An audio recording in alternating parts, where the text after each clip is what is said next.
No, it's just not the pricing of the Scrambler 400X that makes it such a tempting bike, but also the way it rides. The entire experience is so good at this price point.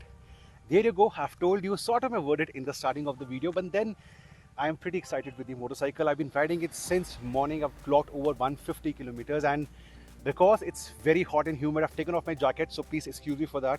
I'm trying to cool myself down before I head back towards the hotel to once again enjoy the bike. Now there's a separate mileage run only of the motorcycle in apt conditions of what a Scram 400 owner would do with the bike.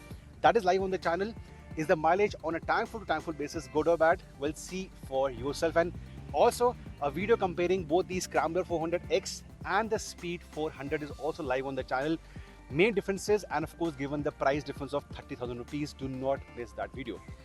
Back to this one, Scrambler 400X. Triumph is just making itself more accessible to a variety of buyers. They are looking at expanding their base, including the network of dealerships as well as the workshops. And this one at this price, you can't really go wrong with the bike, right?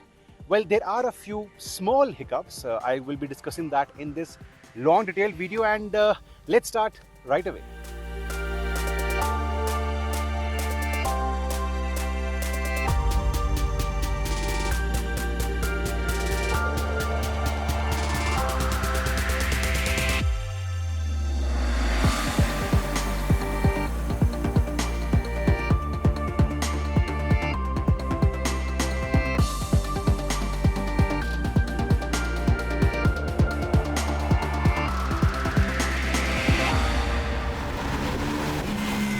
First of all, the basic stuff you need to know about the Scrambler 400X. It is on sale and deliveries will start pretty soon. I think by the time the video goes online, the bike will be in showrooms for you to see and deliveries will start. Only one version fully loaded and 3 color options to choose from. The colors basically vary for the main tank. This is the red one, you have the khaki green, and you have the black combination as well. Apart from that, bookings were open a lot of time back when the Speed 400 was showcased and launched. So bookings have been open for a while, and unlike the Speed 400, which had two pricing, the introductory and the higher, this only has one base pricing of 2.6 lakh rupees ex-showroom daily. By the way, there is a version at our hotel with the official accessories that will basically up the touring ante. I want to start away talk about the touring aspect. As you can make out, I have my tank bag over here. This is a metal tank, so if you have a tank bag with the magnets over here, you can easily put that on your tank. Apart from this, Triumph will be offering the official tank bag, the official soft cases, the pannier as well. This, by the way, is stock. It is standard. There is only one version I told you. So this knuckle guard and the wind protection for winters is completely standard, and so is the headlight grill. This protection for the headlight is standard. The LED lights are standard. The leg guard is standard. The protection for the radiator is standard, and the sump guard is standard as well. So Bajaj Triumph didn't want to basically play around with customers to give a higher version or extras. Why do I say Bajaj? Bajaj is the one manufacturing the bike at their facility, so it's a Bajaj and Triumph JV. It's a collaboration in India. The showrooms will remain different. Showrooms will be Triumph only, but the collaboration with Bajaj has basically helped to keep the pricing of the motorcycle so low. So first of all, touring aspect. I stand 6 feet tall, and this is a tall bike. As compared to Speed 400, I think the seat height is up by a good 30 millimeters. Is that a difference? Does that make a difference? Well, not really. If you're tall like me, 5'11", 6', you can easily put both your feet on the ground, and that's to the fact that the lower part of the bike is not very wide. So it's slim, it's compact, so your feet can come down over here. How is the riding posture? Very, very important. This is not only a city bike, it's not only a touring bike, but it's a bike that you'll be using for these soft trails, possibly standing on the foot pegs.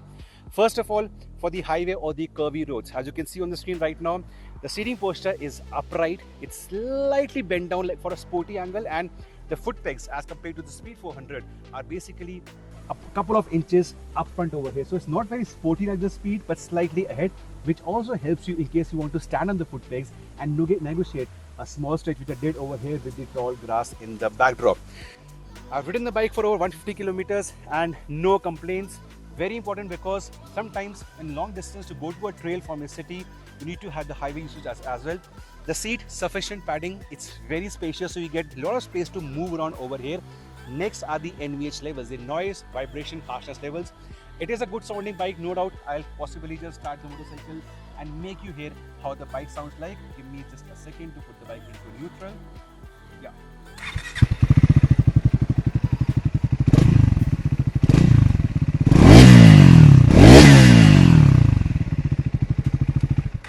This is a different setup as compared to the Speed 400. It sounds slightly better as well, but the vibrations, the harshness or the lack of it is what has surprised me. You ride the bike gently because there is so much torque on offer. You ride the bike gently around the 4000 RPM mark. There are simply almost no vibrations from the foot pegs or the handlebars or the tank coming in. Very essential to make your Sunday morning rides more enjoyable before you hit a set of twisties or you hit the trail. So the softness of the engine remains, but the exhaust, it does have the sporty intentions. Tire setup, you've got a 19 front, you've got a 17 front, and because of this, because of the 19 front, they have tried to rearrange the gear ratios by giving you a slightly smaller sprocket up front over here. It's a 14 feet as compared to 15 for the normal Speed 400. Bajaj promises that for a given speed, the RPM will be slightly lower on this one. So for touring needs, at suppose 80 on the Speed or 80 on the Scram, the RPM on this one will be slightly less. So do watch my video of the touring mileage as well. That's a pretty much comprehensive understanding of what the bike can deliver. Next, about the ride and handling parameter. Suspension travel has gone up as compared to the Speed 400, both at the front as well as at the rear, and you continue to have the USD or the upside down forks. The extra suspension travel is not of a concern while doing hard braking or into corners, long swing corners. It is not a concern. It is a plus point when you are off the road or you are on undulations or broken tarmac. The suspension travel takes care of that. Of course, it's not as long the travel as long as the USD Adventure or the Himalayan, but as a trail bike, as a scrambler, it is spot on. And then the brakes, the disc brake on this one is bigger than that on the Speed 400, and when you want to shed the speed at higher RPM, at higher movement, it will do that without making any fuss or hue or cry about that. Of course, you can go for the off-road mode, you can deactivate the ABS at the rear, you can deactivate traction control, and that is when you can have that extra dose of fun off the road. Now, as I end this long day with the Triumph Scrambler 400X, I've done almost 200 kilometers. You can see that on the display as well on the trip meter. What a day it has been, and I've just been praising the bike since morning, since the time we started the video, and for the right reasons. However, at the same time, there are just a few shortcomings. A is that if you're going to be wearing riding boots like I'm doing right now, the distance between the left foot peg and the gear lever is not too much. So if you have large feet like me, if your shoe size is 11, 12, you might have issue changing gears if you're wearing proper riding boots. That is one small shortcoming. The second is that as you start going quicker and quicker, if you want to enjoy the motorcycle, which I've done numerous times, above 5000 RPM, the vibrations do start coming too much. They are not as bad as some of the rivals, but because at lower RPM, it's such a smooth bike. As you start going faster, into a higher RPM zone, the vibrations will make themselves felt in a slightly annoying manner. Third, if you are short, if you are 5'7", 5'8", even 5'9", sitting on the bike with both the feet down on the ground will be a difficult task. But apart from that, once again, unbelievable pricing. All thanks to Bajaj coming into the picture.